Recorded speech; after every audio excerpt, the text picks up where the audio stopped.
नमस्कार, मी पंजाब डक. की काय झालं, नंदुरबारकडे काल थोड्याफार प्रमाणात पाऊस पडला. आज देखील नंदुरबार जिल्ह्यामध्ये तुरळक ठिकाणी 1-2 ठिकाणी फक्त स्थानिक वातावरण तयार होऊन पाऊस पडणार आहे नंदुरबारकडे, म्हणून हे 8 एप्रिलचा अंदाज लक्षात. पण राज्यातल्या सर्व शेतकऱ्याचं कांदा काढणी चालू आहे, हळद काढणी चालू आहे, गहू काढणी चालू आहे. तर त्या सर्व शेतकऱ्याला सांगू इच्छितो की राज्यामध्ये उन्हाचा पारा वाढत जाणार आहे, म्हणून हा अंदाज लक्षात.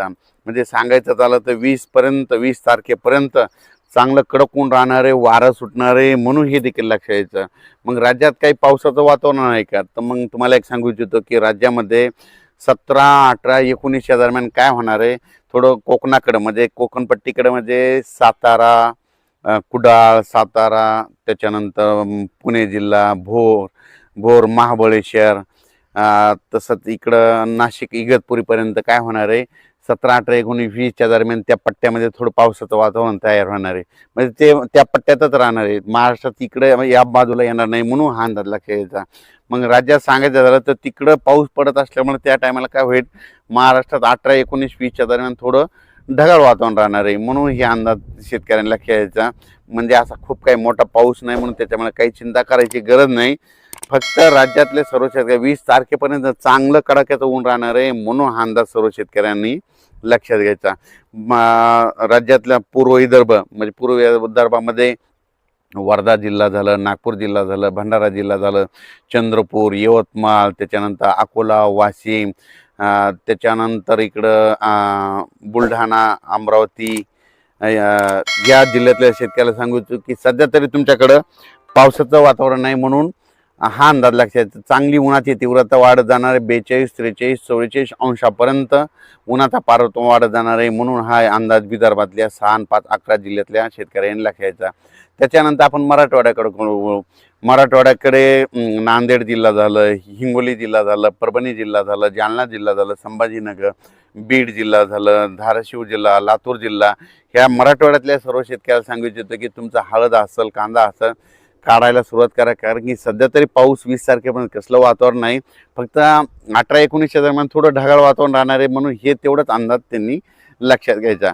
कारण की त्याच्यानंतर आपण काय करू, इकडं उत्तर महाराष्ट्राकडून अहिल्यानगर जिल्हा, अहिल्यानगर, नंदुरबार, धुळे, जळगाव, नाशिक या जिल्ह्यातल्या शेतकऱ्याला सांगू इच्छितो की जळगाव जिल्ह्यातल्या शेतकऱ्याला सांगू इच्छितो तुमच्याकडे सध्या तरी पावसाचं वातावरण नाही चांगला, असं म्हणजे मागं जसा पडला तसं अवकाळीचं सावट नाही, स्थानिक वातावरण तयार होऊन थोडंफार होत असते, म्हणून त्याच्यामुळे एवढी काही चिंता करायची गरज नाही.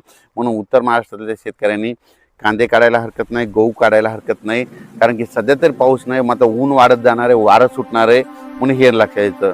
त्याच्यानंतर कोकणपट्टीकडं शेतकऱ्याचे काय झालं नेमकं, तिकडं आंबे चालू आहेत. तर तिकडल्याला सांगू इच्छितो की म्हणजे इकडं मावळ, पुणेच्या म्हणजे पश्चिमेला, पुणे जिल्ह्यापासून पश्चिमेला इकडं जुन्नर तालुका त्या पट्ट्यातल्या, त्याच्यानंतर इकडं सातारा, महाबळेश्वर त्या पट्ट्यामध्ये मात्र 18, 19, 20, 21च्या दरम्यान मात्र तिकडं पावसाचं वातावरण राहणार आहे, काही ठिकाणी पाऊस पडणार आहे, म्हणून हा अंदाज त्या कोकणपट्टीच्या शेतकऱ्यांनी लक्षात यायचा.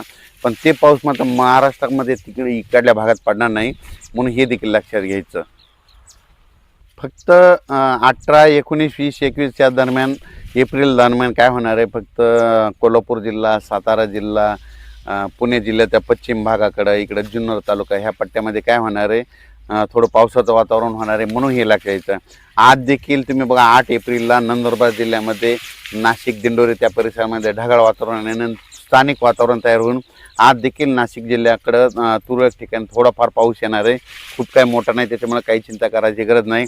तसंच तेलंगणा, कर्नाटक, इकडं छत्तीसगड, मध्य प्रदेश त्या बाजूच्या लगतच्या शेतकऱ्याला सांगू इच्छितो की सध्या 20 तारखेपर्यंत हवामान कोरडं राहणार आहे, म्हणून हा अंदाज लक्षात घ्यायचा. आणि तुम्हाला एक सांगू इच्छितो, आता आज आहे 8 एप्रिल 2026, तर पाहू शकता की हे आपलं सगळं शेतीचे कामे करून ठेवले. जरी उद्या पाऊस काळ सुरू झाला तर पेरणीची तयारी करून ठेवली, म्हणून असं शेती तयार करून